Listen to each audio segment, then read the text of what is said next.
سڵاوتان لەبێ و شەوتان باش بۆ ماوەی دوو کاتژمێر لەگەڵتان دەبم. من مەریوان کەریم لە ڕۆماڵێکی تایبەت سەبارەت بە ڕاگررتنی موچەی فەرمانبەرانی هەرێمی کوردستان لەلایەن بەغدادەوە. عێراق موچەی فەرمانبەرانی هەرێمی کوردستانی بە کتابێک ڕاگرت. ئەمە یەکەم کاردانەوەی گرێبەستەکانی حکوومەتی هەرێمی کوردستانە لەگەڵ کۆمپانیا ئەمریکیەکان، یاخود وەکو وەزارەتی دارایی عێراق دەڵێت هەرێمی کوردستان بەشی خۆی بە زیادەوە لە بوجە وەرگرتووە. بۆیە بە گوێرەی بڕیاری دادگای فیدراڵی کە ئەم کتابەی نردوێتی پشتی بە بڕیارێکی دادگای فیدراڵی بەستووە، چیتر کە دەڵێت چیتر ناتوانین موچە بنێوین یان وەکاری ڕاستەقینە چییە؟ ئایا ئەم جارە جیاوازە و ئەم ساڵ هیچ موچەیەک لە بەغداوە نایەت ئەو چەند مانگەی کە لە ساڵی 2025 ماوە، یان دەکرێت بە ڕێکەوتنێکی سیاسی و شاری وڵاتان هەرێمی کوردستان بتوانێت ئەم گرفتە چارەسەر بکات؟ ئەگەر عێراق سوور بێ چی ڕووەدا؟ هەرێمی کوردستان چ بژاردەیەکی دیکەی لە بەردەمدایە بۆ دابەشکردنی موچە؟ دەگەڕێنەوە بۆ سەردەمی پاشەکەوت و لێبڕینی موچە. لەم ڕووماڵە وەڵامی ئەم پرسیارانە و زۆر بابەتی دیکەی پەیوەندیدار بە چارەنووسی موچە لەگەڵ چەند میوانێک دەکەم. سەرەتا دوو میوانم حازرەوە، سێ میوانێکشم لە دهۆکەیە بەڕێز کامران بەرواری مامۆستای زانکۆوە، دواتر دەچمە لای ئەو و لە ئێستادا دکتۆر شێرکۆ جەودات ئەندامی پۆلی پێشووی پەرلەمانی پێشووتری پەرلەمانی کوردستان و سەرۆکی لیژنەی سامانە سروشتیەکان لە پەرلەمان و دکتۆر نەبەرد کەریم دکتۆرە لە ژمێریاری و دارایی هیوانداریان دەکەم. مەگەر کاک دکتۆر نەبەرد مۆڵەتم بدا سەرەتا دەچمە لای دکتۆر شێرکۆ. دکتۆر بەخێراتی، ماندوومان کردی. بابەتەکە پێویست بوو و شیکەرەوەی تۆش گرنگ بوو بۆمان بۆیە میوانداریمان کردی. ئەمەی کە بەغداد کردی چاوەڕوان کراو بوو؟ بەڵێ چاوەڕوان کراو بوو. بەناوی خۆی گەورە میهرەبان، سڵاو بۆ جەنابتان و بۆ جەنابی دکتۆر و بۆ میوانان و بۆ هەموو زینەرانی خۆشەویست. بەڵێ ئەمە چاوەڕوان کراو بوو و دە ڕۆژ لەمەوە پێش ئێمە باسمان کرد، وتمان بەغدا ئیجراعاتەکە بەرامبەر بەم گرێبەستانەی کە هەرێمی کوردستان دەسەڵاتدارەتی کاربارەکەی هەرێمی کوردستان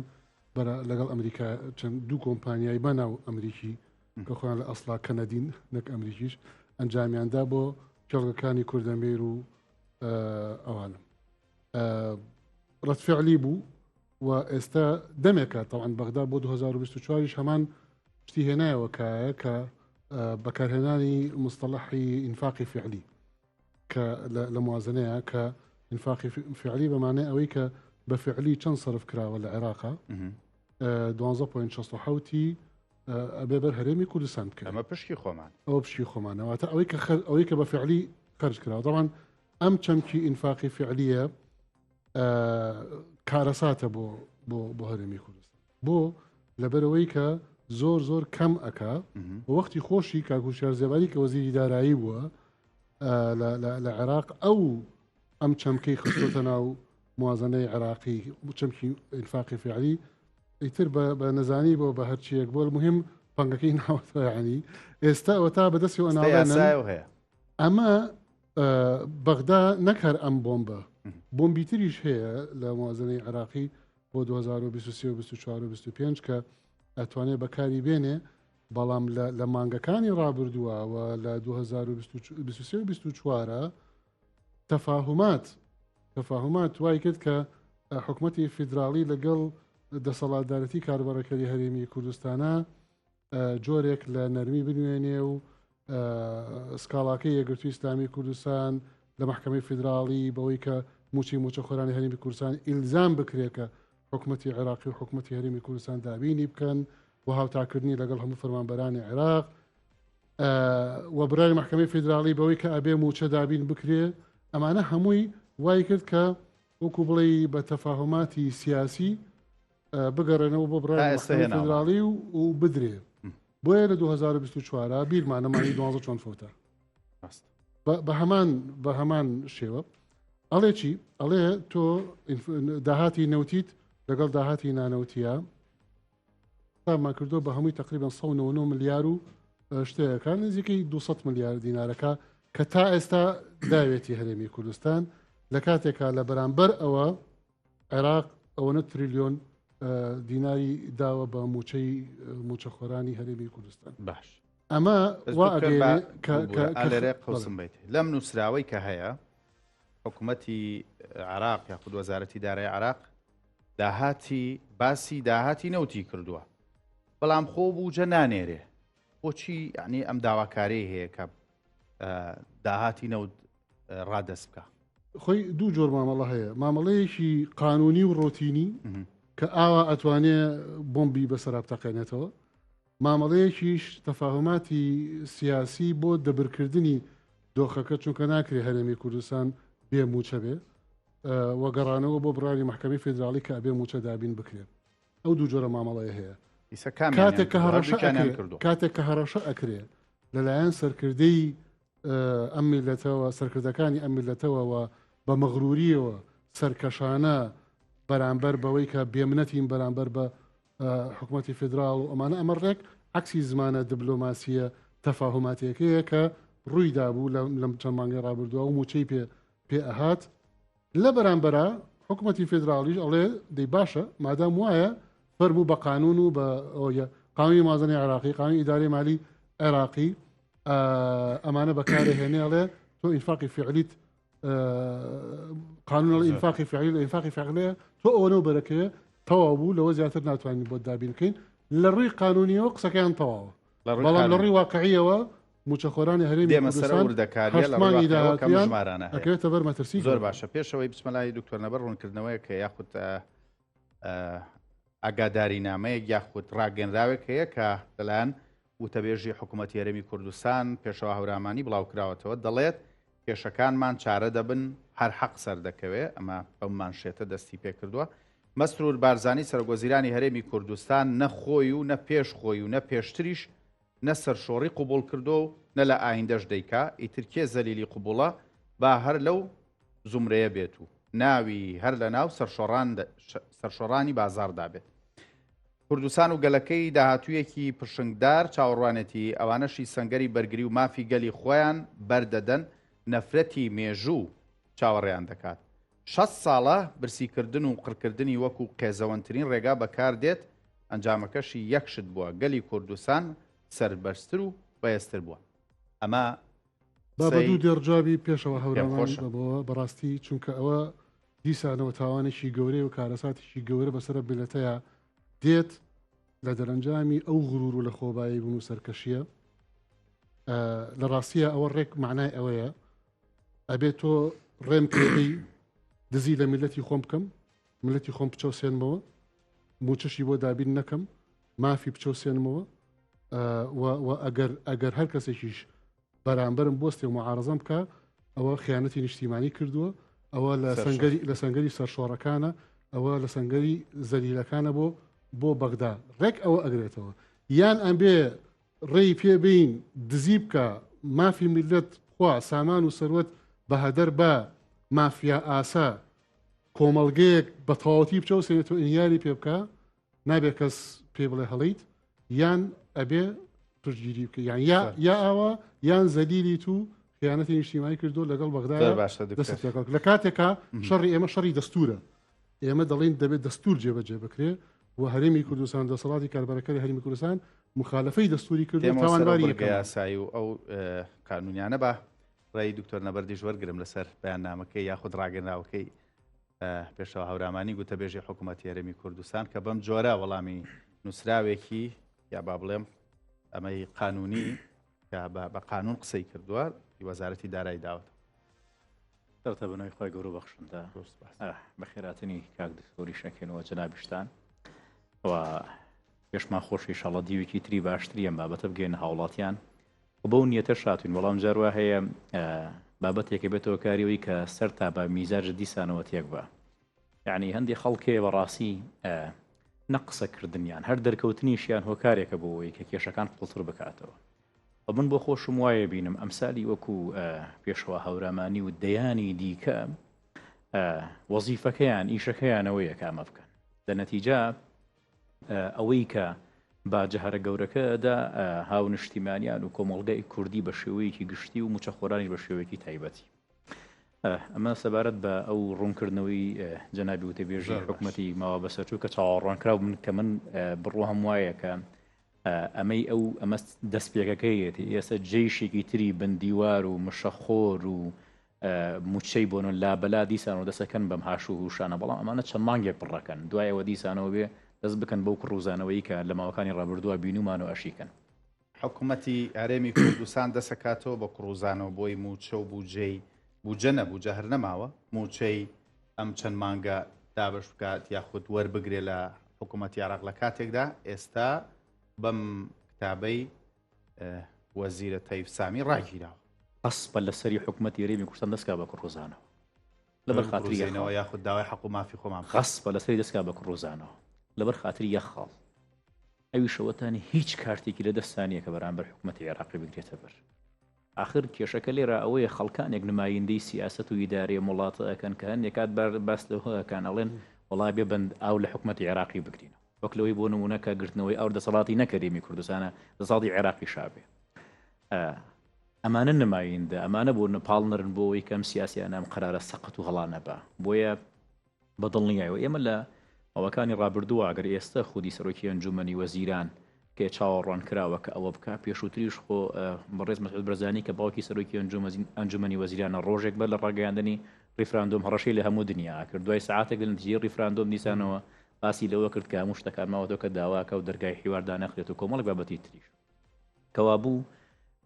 باشتر وایە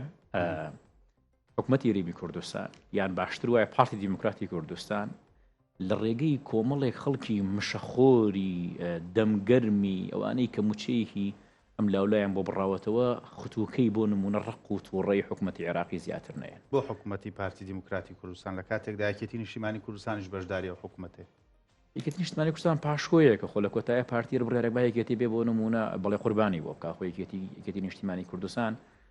ئەوەندەی هەندێک کات ڕۆڵی معارڕەزە بینی ئەوەندە ڕۆڵی دەسەڵات نابینێ بۆیە ڕەسی سوڵتەکە لای پارتی دیموکراتی کوردستانە تەواوی ڕێککەوتن و کۆنتراکت و عەقدەکان لای پارتی دیموکراتی کوردستانە بۆیە من وابە باش ڕزانم کە ئێمە لە سەروبەندی ئەوە بووین کە حکوومەتی هەرێمی کوردستان لەگەڵ حکوومەتی عێراقی بگا بەڕێککەوتن بۆی کە نەوتی هەرێمی کوردستان بەڕێکارێکی یاسایی هەناردە بکرێەوە بوو کە تەنانەت لە پرۆژێسای بودجەی ساڵی 2025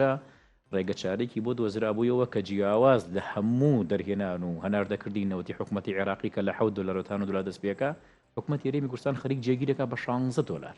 هەرچەندە من بڕوان بەوە هەیە کە پارتی دیموکراتی کوردستان تا دوا دڵۆب شەڕ لەسەر ئەوەکە کە نەوتی هەرێمی کوردستان بەڕێکارێکی یاساییان نەڕوە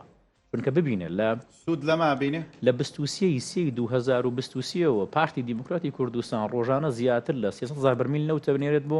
بۆ دەرەوەی وڵات بەڕێگای قاچاق بێ ئەوەی 23 دینەری بڕۆتە ناو خەزینەی حکوومەتی هەرێمی کوردستانەوە جا من لە جەناتان نەپرسم ئەمە بە یاسایی بکرێ باشیانەوە بە یاسایی بێ من لە جەناب دەپرسم بۆ نمونە پێکێنانی حکوومەتی هەرێمی نەوت و بڕەکەی دێمەوەڵات بەڵام بە پرسیارە لە دکتۆر شێرکۆ بکەیت دکتۆر شێرکۆ خۆت سەرۆکی لیژنەی سامانە سروشتەکان بووی ئێمە بۆ موچە پێویستمان بە 956 ملیار موچە هەیە کە لە بەغدا بۆمان بنێری و ئەوەی داوایەکە لە 150 داهاتی نانەوتیە هەموو ئەوانەی کە گرنگن هەموو ئەوانەی کە گرنگن لە ئەم بابەتەی کە هاتووە یاخود ئەم بەیاننامەی وەزارەتی دارایی هاتووە حساباتی 2023 و 2024 لەگەڵ حکوومەتی هەرێماکە لە کاتێکدا ئەمانە داخران ئێستا ساڵی 2025 وازەنە دوای ئەوەی کە کۆتایی هات بە شەبوجە وەرگیرا و موچەی مانگی 12 فەوتا ئەم بابەتە داخرا بەڵام ئەوەی گرنگە ئێستا ئەم حساباتانە لەگەڵ حکوومەتی هەرێما ئەکاتەوە لە پارەی نەوتی و نانەوتیشتان ئەوەنە قەرزارن چۆن ئەم وەزعە تەقیەوە ئەوە بەو شێوەیە لە ڕابردووە لە 2023ەوە تا 24 تا ئەمڕۆ ئەمانە ئەو یاسایی ئەو برگانی یاسای موازنەی عێراقی یاسای ئیدارەی مالی عێراقی و ئیتفاقی حکوومەتی کاربەرەکەری هەرێمی کوردستان و حکوومەتی عێراقی کە ئیمزا کراوە لە نێوانیانە بەوەی کە ئەبێ ئەو برگانە ئاوا جێبەجێ بکرێ و هەرێم نەوت تەسلیمی سۆمە بکە و هەناردەکردنی نەوت ڕابگرێ و بڕیاری مەحکەمەی پاریس بۆ هەناردەی نەوتی هەرێمی کوردستان بۆستێ و ڕابگیرێ حکوومەتی فیدراڵ و بە تایبەت وەزارەتی دارایی هەموو مانگێک حلول ینی چارەسەریانە دۆزیەوە وەکو پینە و پڕۆ داهاتی ناوخۆ تەسلیم ناکەی بەڵام ئەوەی کاڵە 150 داهاتی ناوخۆ یەک لەسەر پێنجی داهاتی ناوخۆش نییە بەچی ینی ئەوراقەکان دیارە نووسراوەکان دیارە کە وەزارەتی دارایی هەرێم خۆی نووسراوی کردووە ئەڵێمە زیاتر لە 320 میلیارد دینار داهاتی داهاتی نانەوتیمانێ ئێویش ئستینادەم بۆ نووسراوەکە نووسراوی وەزارەتی دارایی هەرێم ئەڵێ کەوا بێ نیوەکەی کاتە 160 میلیار و دەبێنە 160 میلیارمان بەرێ ئەڵێ نەخێت 47 میلیارد دێمێ کەوا ینی ئەمە یاریکردنە بێ لەوەی کە نەوت بە قاچاق خفرۆشێ هەموو دنیا ئازانێ ئۆپیک ئەزانەیە ئەوەشی لەسەر حکوومەتی حساب کردووە طبعا لەبەرەوە داهات تەسلیم ناکەی بڕگەیەکی یاسایی مخالفە کردووە نەوت تەسلیم ناکەی بڕگەیەکی یاسایی مخالفە کردووە جیاوازی هەیە لە حسابات تا لیستی موچە دنیاە گەندەڵی تایە ئێستش تێپەڕێرا و هەرچۆنێک بێ دەبر کراوە ئەمانە هەمووی بە چارەسەری پینۆپڕۆی مانگانە هەتا گەیشتە مانگی 12 بەو شێوەیە فەوتاکە پارەکەی دراوە بە حکومەتی هەرێمی کوردستان بەڵام لەبری مەشارێعوانەی بۆ مانگی 2025 بەرەو دووە عینەن شت بە پینۆپڕۆ بە تەفاوت حەلکرا بەڵام کاتێک کە بەرامبەریان بینی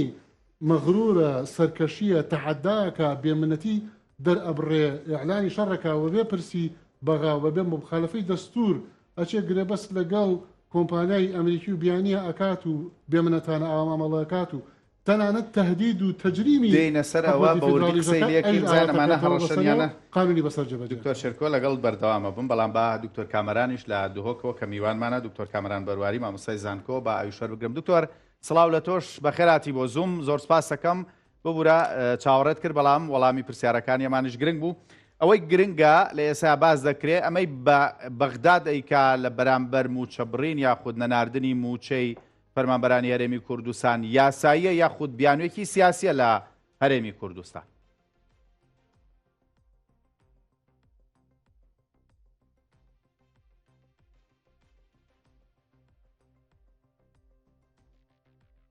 دکتۆر دەنگت ناگاتە من دکتۆر کامەران دەنگی ناگاتە من هاوڕێیان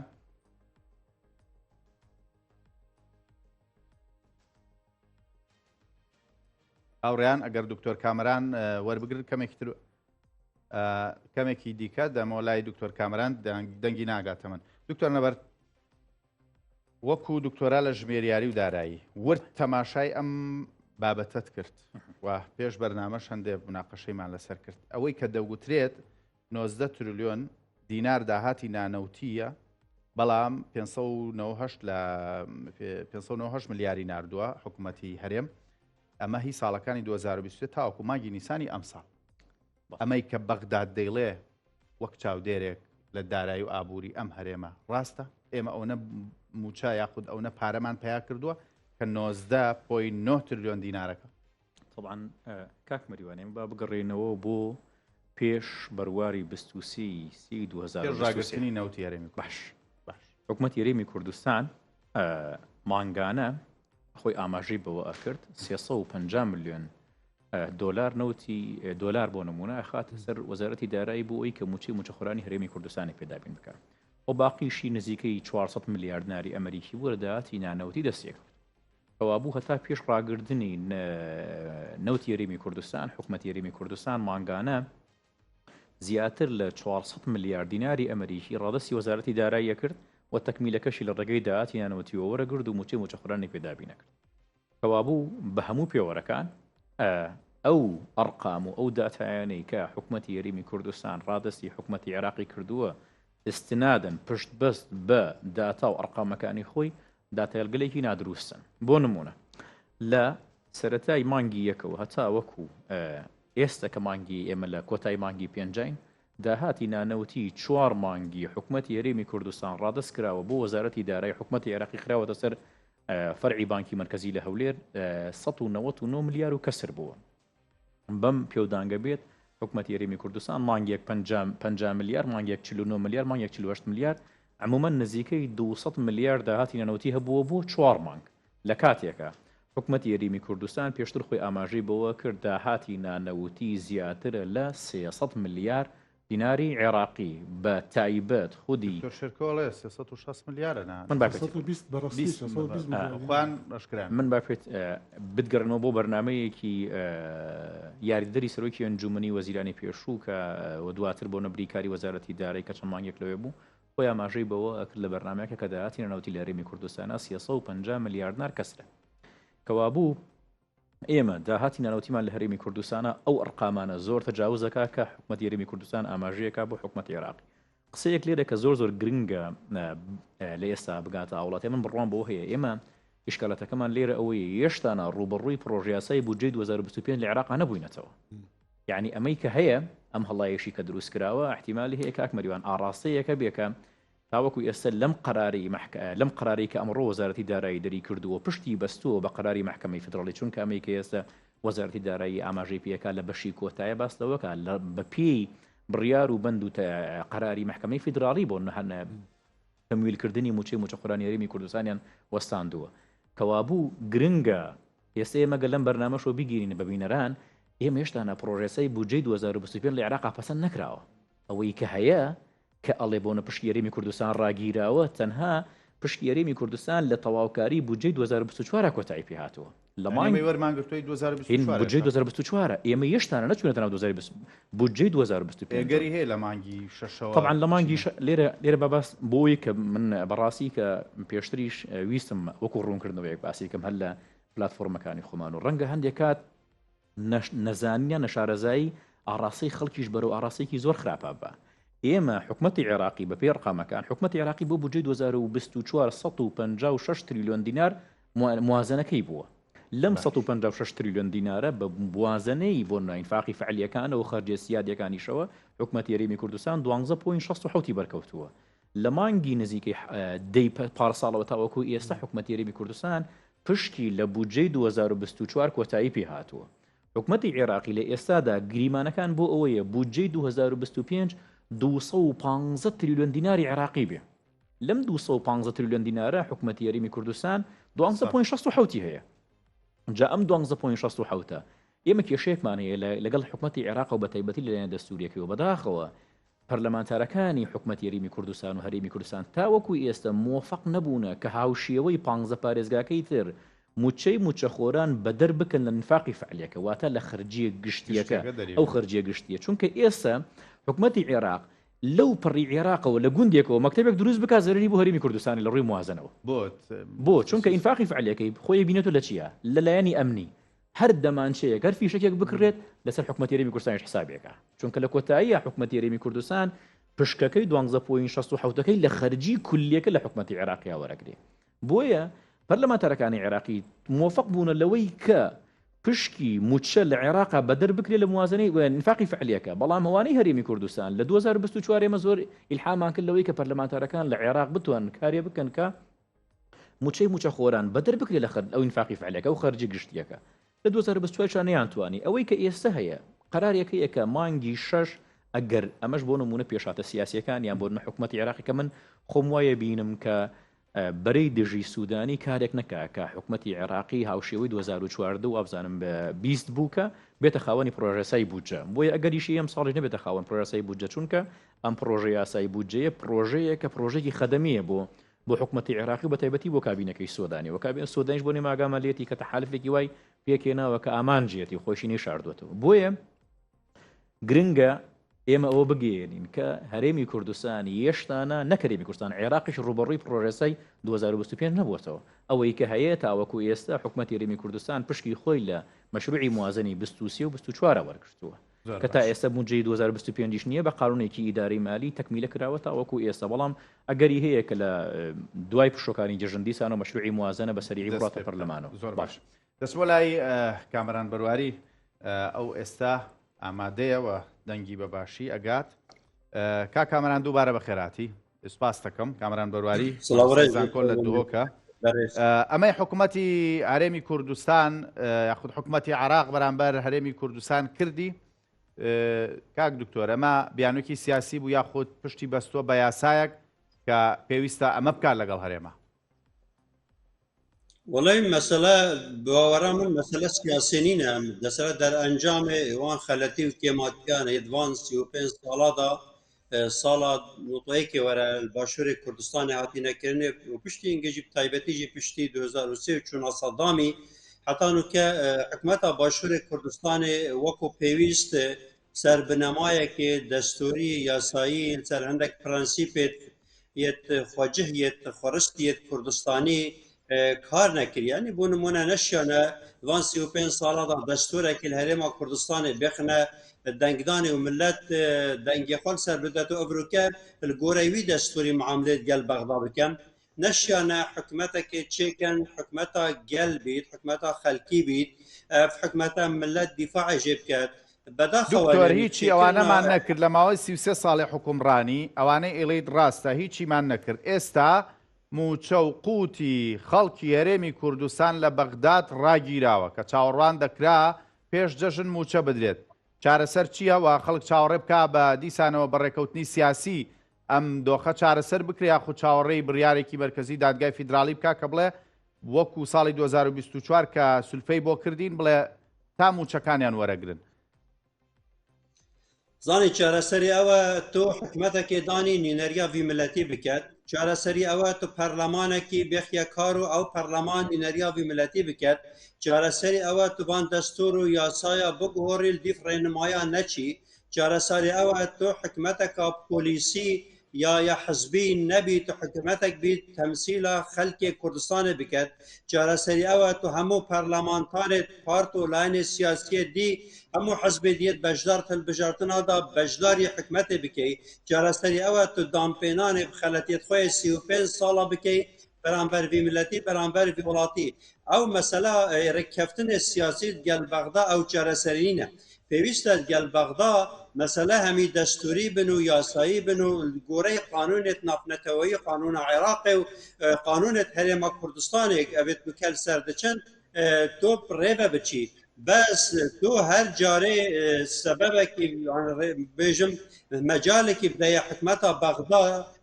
ئەو بێت زەربەیەکی موازفت کوردستانی بدات ئەvە کارە ساتە یادیژی خەلکی کوردستانی دبینیتن حکومەتە کوردستانی ئەو کەسێت بڕیار بدەست و کار بدەست و ئەوێت نینەریاوی ملەتیت کەن ملیاری دلارە هەنە بانقە دووەلیدا رووسیا سینێل ئەمریکا ئەوروپا جێدی و ئەف ملەتە بێزارە ڕویسە ئەگەر ڕاست بژیت حکومەتە باشووری کوردستانی لاش ئێکی شەش پشتی درۆژێ دی لجنەکە دارایی یا سەربەخۆش هەندێک کەسایەتیت وەکە دکتۆر شێرک و یەدی و سەدان پەرلەمانتار و شخصیات هەنە دکتۆر نەبەز هەزارە ئینسانێت مخلص وڵاتی هەنە داهاتی کوردستانی زاخ و حتا چیتە خانەقینێ هەموو بچیتە بانقەکە دیارکردی سەد کەسا پێی تەکلیف کەم داهاتی نابخۆ هەمی بچیتە وێری ئەس باوەرم نەجارێکی سێ جارە تێرا معاشێ هەرێمە کوردستانی ئەمە حکومەتی هەرێم بیکات یاخود خۆیان بەسەر بەخۆی بچنم کارە بکەن دکتۆر شێرکۆ خۆی لێرەیە ناوتێنە نه دەبێت حکومەتە کوردستانی ڕێ بداتە خەلکی کوردستانی ئەو کەسێت درسۆزت وی ملەتی وی وڵاتی ئەو کەسێت گۆرەی قانون و ئەخلاق و قیام شۆل دەکەن بێنە پێش بەداخەوەن یعنی بێگاوێ هەر کەسێکی ڕاستیە کوردستانی بێژیت هەر کەسێکی بەرژەوەندیا وی ملەتیت ببێتن یعنی بخواین و خوفرۆش قەلەم تێتە دانێ ئەوە کارەساتە کارەساتە وی وڵاتی کەس نەشێت ڕاستیە بێژیت کارەساتە وی ملەتی وی وڵاتی نە حاکمی قیمەتە خۆمایە نە دکتۆری مایە نە پرۆفیسۆرە مایە نە معلمی نە مدەڕسی داوێدا کانێ گەنجێت کوردستانی کانێ خوبانێت وەزیفا کانێ ئەف هەمی کەسێت تەقاعد بوون سەر شەرعەت ڕەزیلن یعنی ئەvە گوناها توی حکومەتە کوردستانیدا حکومەتە کوردستانی دنیایەکی دیژیت و ملەتێک کورد دنیایەکە دیجیت زۆر باش دکتۆر کامەران دێمە وڵات دکتۆر شێرکۆ نا دکتۆرامان ژمێریاریمان ماوە لە حکوومەتە ناو خەڵکانەی کە لە خزمەت گوزاری بۆ خزمەتی میلەت کار بکەن نا خەڵکی شارەزا و پسپۆڕمان ماوە ئەمە قسەی دکتۆر کامەران بەرواری مامۆستای زانکۆیە کە دەڵێت ئایا نەمان ماوە لە ناو حکوومەتە کە ئەم کێشە قانونیانە بە قانونێک یاخود بە یاسایەک بتوانم نەبڕکەنی تر چاوەڕێی ئەم هاتوونە هاتە بکەین حکوومەتی هەرێم هێشتا ناتوانێت بە باشی مامەڵەیەکی دیبلۆماسی لەگەڵ بەغدادا بکە یاخود ئەوەیە خۆی ئەدزێتەوە لە کۆمەڵێک بابەت کە ئێوە وەکو دکتۆر نەبەرد وتی ئێوە نەوتەکەی هەر بە قاچاق بێ هەر ئەم تەخشان و پەخشانانە هەر هەبێ ینی ئەم دەسەڵاتدارەتی کاربارەکەری هەرێمی کوردستان کە بریتە لە دەسەڵاتدارەتی پارتی و یەکێتی نەوێ بچنە سەر نەخشەی بزنسی مافیایی جیهانی لەسەر حسابی میلەتەکەیان وە کەس ڕێگریان لێ نەکات نەخشەی بزنسی مافیای جیهانی واتە دزینی سەرۆت و سامان تجارەتی تلیاک تجارەتی قشتی قەدەقە کرا و قاچاقچێتی نەوت ئاوا یاریکاڵی مافیا مەبەسمان ئەلۆیە مەبەسمان لەو تۆڕە جیهانیەیە کە ئاوا دەست ئەگرێ بەسەر کێڵگە نەوتیەکانە بەسەر جا بۆ دیفاعکردن لەم سحری ئەمەن یەن بەرامبەر تۆمەتبارەکەن بە خیانەت بە ئەوە لە کاتێکە ئایا ئێمە پەرلەمانی کوردستانمان پێبک خستووی ئایا ئێمە 10 ساڵ یاسای بودجەی ئەم هەرێمی کوردستانەمان نەهێشتووە دەرچێت تا بزانین داهات و خەرجی وڵاتە چیری هاتووە ئایا ئێمە حکوومەتمان کردووە بەداردەستی چەند سیاست مەدارێک و چەند دەسەڵاتدارێک کە بە ئارزوی خۆیان بزنس و فاحیشە و هەرچی خوا پێی ناخۆشە بەسەر میلەتەیە پەیڕەوی بکەن و جێبەجێ بکەن ئایا ئێمە دەستمانگرتووی ئیسلاحات بکەی لە لیستی موچە و ئایا ئێمە دەستمانگرتووی کەرتی نەوت و گاز بپارێزیت و ئیسلاحاتی تیا بکەیت و ئەو گرێبەستە کارە ساتباویانەی بۆ زیاتر لە 25 ساڵ ڕێژەی پشتی شێرت داوە بە کۆمپانیا بیانیەکان و کەمینەیەک بۆ حکومەت ئایا ئێمە دەستمانگرتووی ئەو هەموو گەندەڵیە لەناو حکوومەتە هەیە ئایا ئێمە پێمانوتی بڕۆ 5 موچەی موچە خۆرانی هەرێمی کوردستان بخۆ و پاشەکەوتی بکە لەبەرەوە ئەمانە هەمووی خۆمانە ئەمانە بەغا پێی کردووە ئێمە پێمان کردووە نەخێر ئەم سەحرێن بۆ حکوومەتی هەرێمی کوردستانە ئایا ئەوان وایان کرد یاخود ئەمان وایان کرد کە بە خیانەتکار و دژەمیلەت اینجا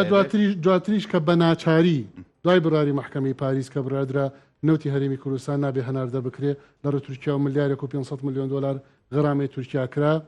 بە ناچاری گەڕانەوە بۆ بەغا لەگەڵ بەغا ڕێکەوتن لە بەغا پاڕانەوە بۆ ئەوەی چونکە هیچ دەواازەیەک نەما هیچ سەرچاوەیەک نەما اینجا وتیشیان وەڵا ئەوە تا ئەوانەی کە وتیان لەگەڵ بەغا تەفاهم بکەن ئەوە تا بەغا موچە دوا ئەخاتەوەمان لە کاتە سەبەبی دواکەوتنی موچە هەموو مانگە لە 2023 و 24 25 حکوومەتی کاربارەکەری هەرێمی کوردستان بووە بۆیە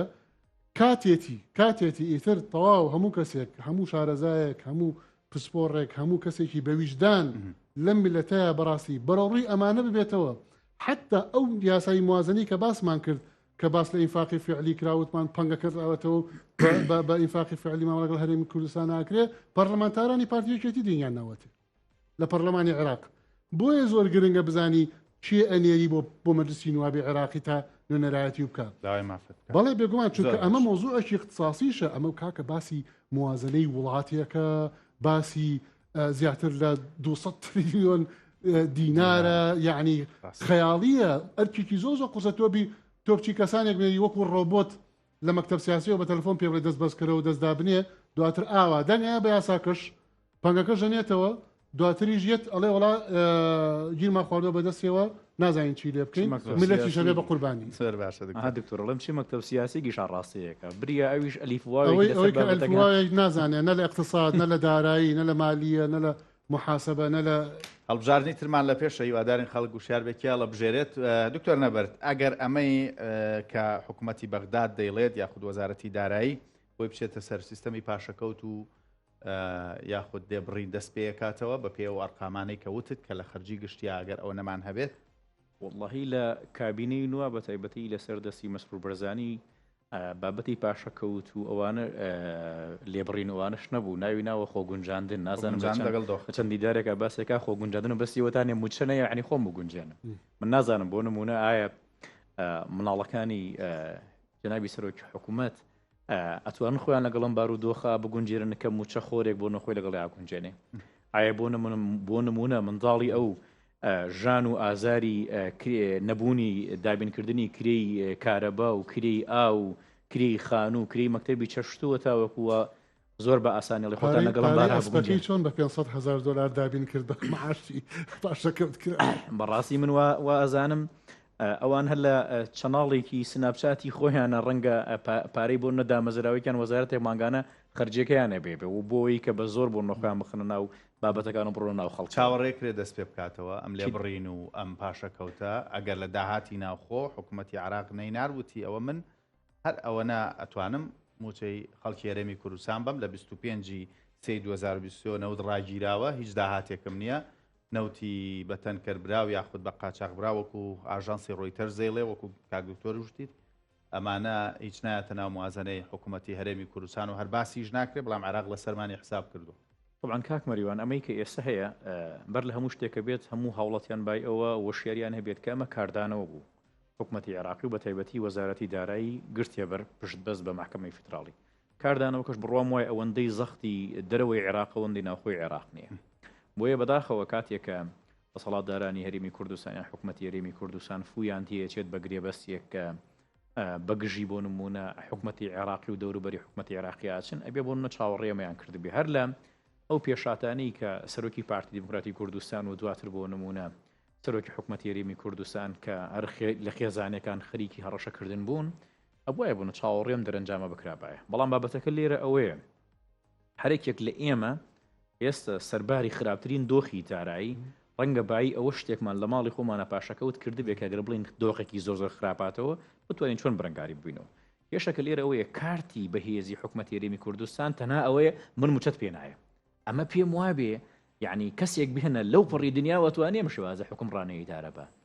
کە من بۆ نمونە پارەم پێنەمە من موچەی تۆ نایم ێ باشە پرسیارەکە لێرە ئەوەیە تۆ چیت کردووە کاتێک کە هەڕەشەکەی پشتت بە چی خەزینەیەکی دارایی خۆت بەستووە کە هەڕەشە لە حکوومەتی عێراقیاک تەنها ئەوەی کە تۆ پشت پێ بەستووە ئەو باج و ڕسومات و سەرانەیە کە بە زۆر لە وڵاتیانی وەرەگری کاتێک کە تو داهاتینەتی هاوڵاتیشم باج ڕسوماتە نایە یەکەوە بۆ من ئەمە بخۆ گونجانەکەیە کە هاوڵاتی مستحقاتی خۆشی نایە و حکوومەتی هەرێمی کوردستان ئەرکی سەرشانی خۆی جێبەجێ ناکەوە بوو لەم نێوەندا 5 ملیۆن و کەسر هاوڵاتی بە قوربانی زۆر باشە سمەلای دکتۆر کامەران دکتۆر کامەران ئەگەر حکوومەتی عراق موچە یاخود بە تەوافقی سیاسی نەیتوانی ئەمە چارەسەر بکات کارتی فشاری حکوومەتی هەرێم چییە بێ ئەو گرێبەستەی لەگەڵ کۆمپانیا ئەمریکیەکان کردوێتی و وەزارەتی دەرەوەی ئەمریکاش پشتیوانی لێ دەکات کە ئەماڵە بڕگەیەکی یاسایی و دەستوریان هەیە وەزارەتی سامانە سروشتەکان دەڵێ ئەتوانێت پشت بەمە ببەستێت بۆی کە وەکو کارتێکی فشار بەکاری بێنە یاخود دەبێ چاوەڕێ بکات دڵی بەغداد نەرم بێ یاخود داوا لە حکوومەتەکانی ناوچەکە و هاوپەیمانان بکات کە دڵی بەغدادی بۆ ڕازی بکەن دبنە ڕەتدا خەلەتیا حکومەتە باشووری کوردستانê ew peydakirina fişara siyasî ser Bexda Dibetin peywendiyên me bi gel Bexda yasanî destûrî bin û berdewam bin û stratejî bin çêkirina girişiyê û aloziyê heresekirin rêka dewletê herêmî û cîhanî Firotina neftê di pişt hikûmeta Iraqê re karekê neyasaye û berjewendiya hikûmeta Başûrê Kurdistanê da nîne. Pêwîst e berî Enqere û berî Tehran û berî Washington peywendiyên me gel Bexdad asayî bin.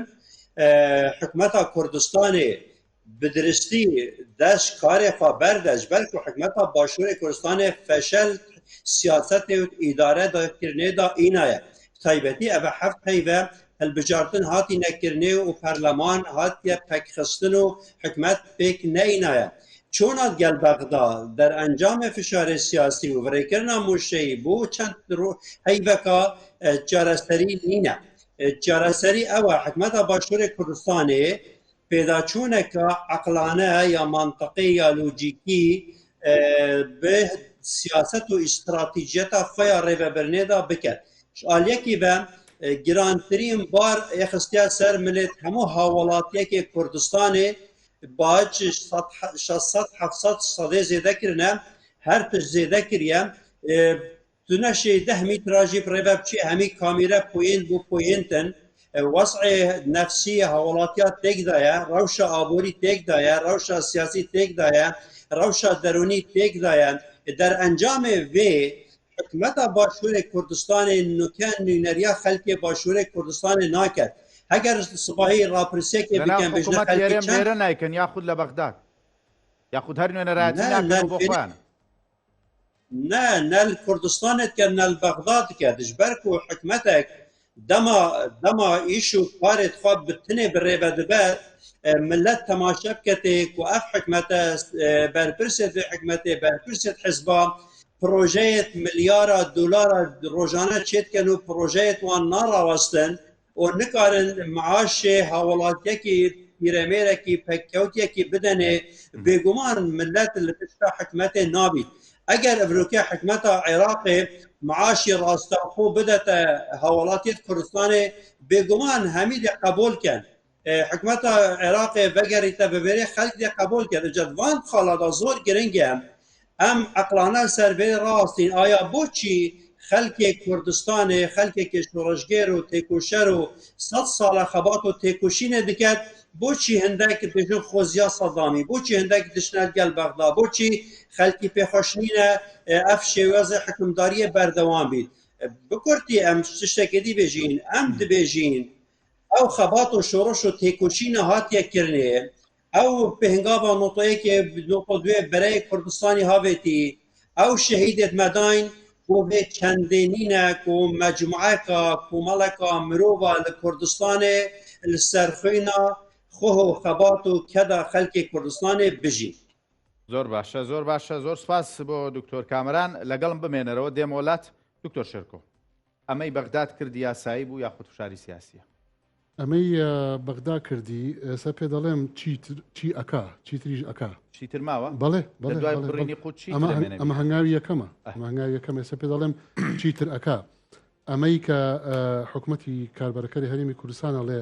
زەلیلیە و گەڕانەوەی بۆ بەغا زەلیلیە و ئێمە سەر شۆڕ ناکەین بۆ بەغدا و وەکو ئەوەی کە بەغدا وەکوی عێراق هینێکی تر بێ یعنی دازە لە بیری چۆتۆ کە سەرۆکی کۆمار کووردە لە پشتیەکێتیە و نیوەی نزیکەی نیوەی وەزیرەکانی حکوومەتی فیدرالی عێراق کورد و ئیپارتی یەکێتین و دنیایەک مدیر عام و وەکیل وەزیر و پۆستی گەورە ناو حکوومەتی عێراقیە لە پشتی یەکێتی و پارتین و لە سەتا هەفتای زیاتر لە سەتا هەفتای وەبەرهێنانی نەوت و گاز لە عێراقا بۆ کۆمپانیاکانی یەکێتی و پارتین کە سوودانی نەرمی لەگەڵانواندون و بۆ مڕاعاتکردنی یەکێتی و پارتی و ئەمانە هەموو ها لەبیر چۆتەوە کە لە ڕاستیا ئێ باشە تۆ کەزانی بەغا ئەوە محارەبەتەکە بۆ وەزیرەکانی ناکشێنیتەوە لە حکومەت بۆچی سەرۆکی کۆمەر ناکشێنیتەوە بۆ داوای ئیستیقالە ناکە مەسەرەن ئەگەر حکومەتی عێراق ئاوا دوژمنە بۆ بەڵام لە حقیقەت ئەوانیە لە حقیقەتە ئەوەیە کە وەکو لە بیدایەتە باسمان کرد ئەمانە ئەیانەوێ مافیا ئاسا سەرۆت و سامان و وڵات بۆ خۆیان هەڵوشن و ئەو ملیاردەرانیان ئاوا بە شەو ڕۆژێک و بە ماوەیەکی کەم هەڵتۆقن و بزنسی گەورەی مافیایی جیهانی بکەن قاچاقچێتی بکەن میلەت بچەوسێتەوە موچەی ئەبێ نابێ ئەوە خەمی ئەمان نییە اینجا چی ئەکە چی ئەکە یەک سکاڵای هەڵۆشانی پەرلەمانی کوردستان لە محکەمەی فیدراڵی شەشی حەوت پێشبینی ئەوکەم محکەمەی فیدراڵی طبعا وەکو محکەمەی فیدراڵی خۆی ناتوانێت پەرلەمان هەڵوەشێنێتەوە بەڵام ئەتوانێت تەجریمی سەرۆکی هەرێم بکە بەوەی کە بۆ تا ئێستا پەرلەمانی کوردستان هەڵنەوەشانەوەتەوە لەبەرەوەی کە سەلاحیاتی سەرۆکی هەرێمە کە ئەگەر 45 ڕۆژ زیاتر تێپەڕی و پەرلەمانی کوردستان نەیتوانی جەلسەی یەکەمی تەواو کات و ئەمان ئاوە ئەمە یەک ئەمە بۆمبی یەکەم کە ئەو ئەمرەوەلایە دەرەکا بۆ هەڵۆشانەوەی پەرلەمانی کوردستان دوو برگەیەکی تری یاسایی موازنە هەیە کە کەس باسی ناکە تا ئێستا کە ئەویش باس لە تەسویەی حسابی 2004 هەتاوەکو ئەم لە حەزەکە ئەبێ بکرێ لە نێوان هەرێمی کوردستان و لە نێوان حکوومەتی فیدراڵە تەسویەی حساب کە ئەوە نەک هەر مستەحیلە هەر 1000 جار مستەحیلە ئەوە برگەیشی یاسای موازنەی عێراقیە بەڵێ حکوومەتی فیدراڵ ئەتوانێت داوایکە ئەتوانێت داوایکە بەڵام نەیکردووە تا ئێستا و بۆمبێکی ترە کە ئەتوانێت ئینی بکە دیسانەوە ساڵ نەوتمان فرۆشت حەق حسابمان لەگەڵەکە ئەڵێ بەڵێ بێنە پێم بڵێ 2004ەوە تۆ نەوتە فرۆشی تۆ کاسپیەکە هەیە بەڵام هیچ کاتێ بڕۆمانی حکوومەتی عێراقی دوتر ئەوی شە بکات بەڵام بۆمبەکەی بەدەستەوەیە بۆمبەکەی بەدەستەوەیە و ئەتوانێشتی تریش بکە بێ لەوەی کە محکەمەی کەرخ و سکاڵای تر لەسەر حکوومەتی هەرێمی کوردستان هەیە کە حکوومەتی بڵێن محکەمەی فیدراڵی ئەتوانێ ئیسارەی بکاتی ڕەدی باتەوە کەوا بێ بە کورتەکەی ئەم شەڕە ئەم غرورە دەسەڵاتدارەتی کاربارەکە لە هەرێمی کوردستان، چونکە حکوومەت هەرێمی کوردستان قوربانی ئەو دەسەڵاتدارەتی کاربارەکە فاشیلەیەتی باشە. ئەم شەڕە تۆ چەکەکانێ شکستیان هێناوە و فاشیل بوون لە بەرامبەرە چەک و کارتەکانی عێراق زۆر بەهێزترە، زۆر بەقوترە، نەک بەرامبەر بە هەرێمی کوردستان، بەرامبەر بە ئەمریکاش، چونکەم دەوڵەتە و وەکو دەوڵەت باسی سندوقەکە، باسی پارەکە، باسی نەوتەکە، باسی وەبەرهێنانەکە، یعنی بۆ ئستیسمارات، بۆ پارە پیاکردن، بۆ پارە هەڵوشین، بۆ کۆمپانیای کار، بۆ کۆمپانیەکانی یەکێتی، بۆ کۆمپانیەکانی پارتی کە یعنی لە بەسرە و لە زۆربەی ناوچەکانی عێراق وەبەرهێنانە هەیە، ئەوە قەینا، ئەوە عێراق و قەیناکە و مامەڵی لەگەڵاکەین. بەڵام کاتێکێتە سەر حەق و حسابی هەرێمی کوردستان و بێنە باڕەقەمەکانە بەراوردکەین و چەندە پیا کردو و چەندە پیانە کردو و بۆ موچەی پێنایێت و بۆ پرۆژەکانی پێتەموین لاگەیت و چۆن پارەگلەیتەوە بۆ پارتی، چۆن پارەگلەیتەوە بۆ یەکێتی، چۆن دەستکاری حساباتی مقاولەکانەکەیت زیاتر لە 3000 مقاول ئیفلاسی کرد لەم هەرێمی کوردستانە لەبەر دەستکاری پارەکانیان کرد لە حسابە بانقەکانیانە لە بانقەکانی هەرێمی کوردستان. باشە ئەم کارە ساتانە بەرەوچۆ ئەوە ینی ئەم سەرکەشیە بۆ چۆ ینی نەتیجەکەی دیارە. دادگای کەرخی بازرگانیش کە سکاڵاکەی تۆمار کردەوە، بەڵام پێشەوە بە بچمە لای ڕاگەنداوێک لەلایەن نەرمین معروف ئەندامی لیژنەی دارایی پەرلەمانی کوردستان بڵاوی کردوێتەوە، عێراق ببوورە بڵاوی کردوێتەوە، تایبەت بە پرسی موچەی مانگی 5 وەزیری دارایی ئاماژەی بۆ داوە کە ئەمڕۆ دیداری لەگەڵی هەبووە، ئاماژەی بۆ داو نووسراویان کە ژمارە 14/502 کە چیتر ناتوان موچە بۆ هەرێم بنێرن لەبەر تەواوبوونی پشکی هەرێم لە بودجەی 3 ساڵەی فیدراڵی. ئەمە پرسیارمە بێ دکتۆر شێرکۆ. ئەڵێ وێ ڕایمشتومڕێکی زۆرمان لەگەڵ وەزیری دارایی لەسەر ئەم بابەتە و لەبەر ئەوەی ئەم هەڵوێستەی وەزیری دارایی پێچەوانی بڕیاری ژمارە 224 دادگای فیدراڵیە، هەروەها ئەو شێوازەی پشکی هەرێمی پێ ئاماژە کراوە لەو نووسراوەی وەزارەتی دارایی هیچ بنەمایەکی یاسایی و ژمێریاری نییە، ئەو ڕقەمانەی کە بڵاو کراوەتەوە، جگە لەوەی حکوومەتی فیدراڵ هێشتا خشتەی داهات و خەرجی ساڵی 2025 نەناردووە بۆ ئەنجومەنی نوێنەران کە پێچەوانەی مادەی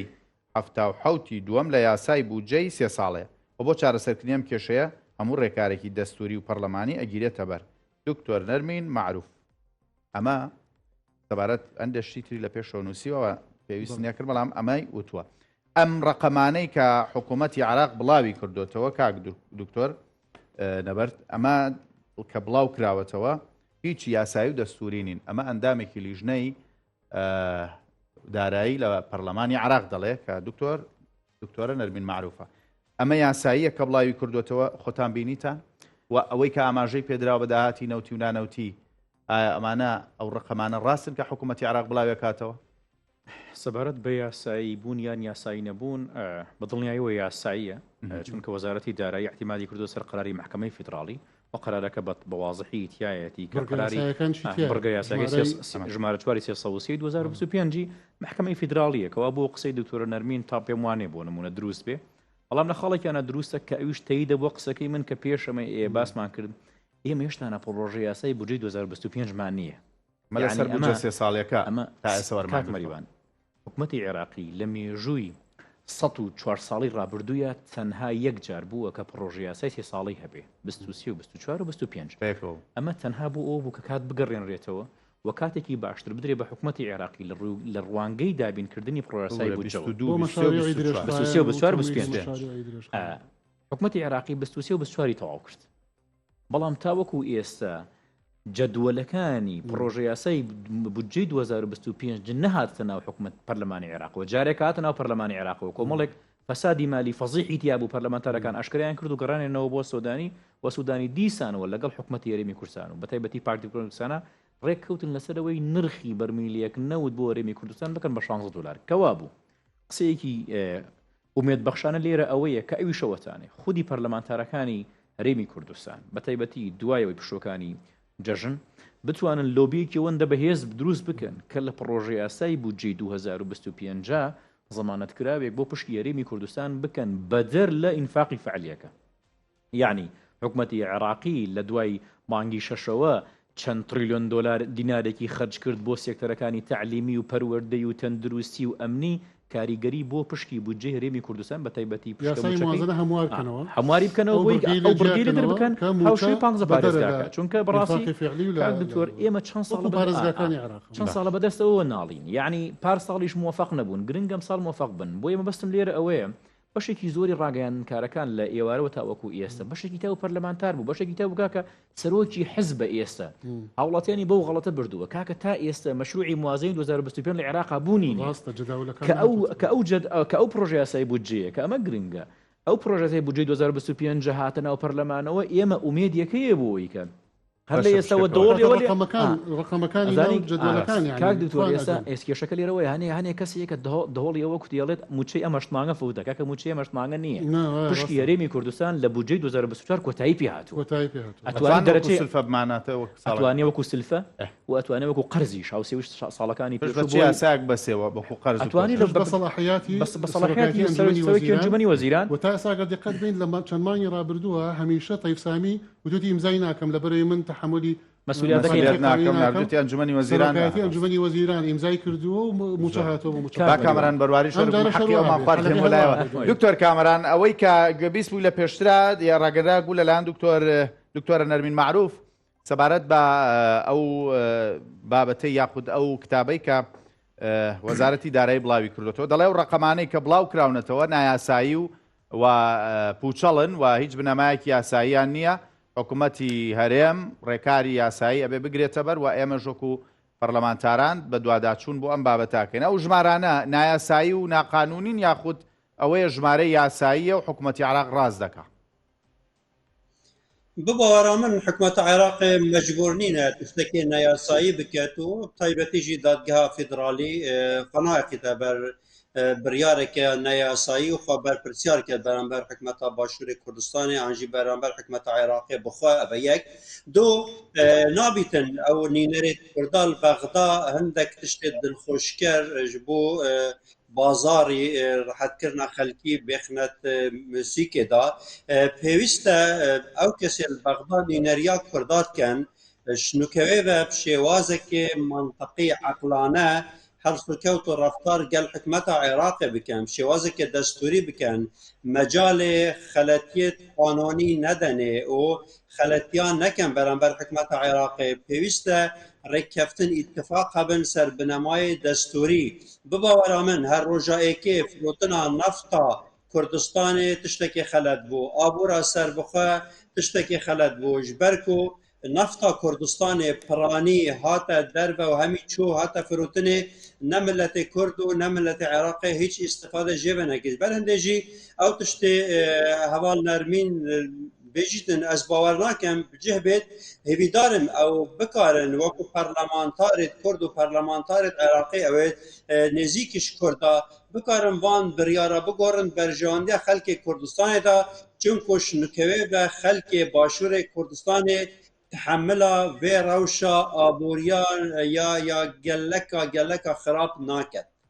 زۆر باشە دکتۆر کامەران بەرواری مامۆستای زانکۆ کە لە دووەکەوە میوانم بووی زۆر سپاس دەکەم دکتۆر شێرکۆ دکتۆر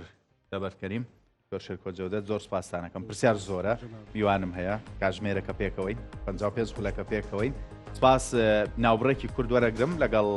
هەندێک میوانی تر سەوباز لەسەرم بابەتە دەکەم لەم ڕووماڵە تایبەتە لەگەڵتان بەردەوام دەبم ناوبڕێکی کورد و دێمەولاتە